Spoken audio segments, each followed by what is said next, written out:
สวัสดีจ้าสวัสดี ขอ พรีนิวบ่ ขอเลขดังแถว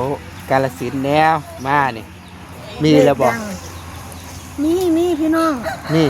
เลขความฝันเจตังนี่ล่ะ ฝันเอง ฝันเอง โอ้ยฝันจังไดว่าจังได ดังขึ้นนี่แล้วก็มั่นใจ มานอนพี่น้อง อือหือ มีคนมากระซิบบอกเลข อืม เพิ่นบอกว่า18ซื้อเอาว่าซั่น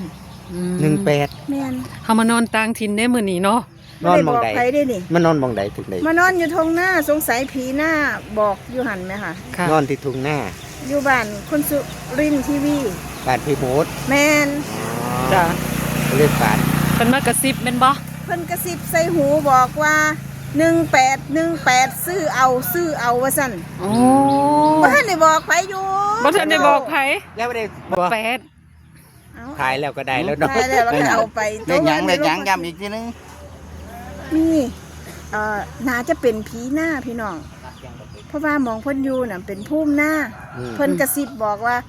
ซื้อเอา18 ปูตาอยู่นั่นปูตา ได้จุดถูกบอกเพิ่นบอก บ่ทันได้จุดมื้อแรงเนี่ยสิบอก มื้อแรง เพิ่น นี่แหละ อีก เนาะ แม่นตอนมาบ่ได้ เอา จุด คักๆเดี๋ยวมือเล่น ยกมือขึ้นไหว้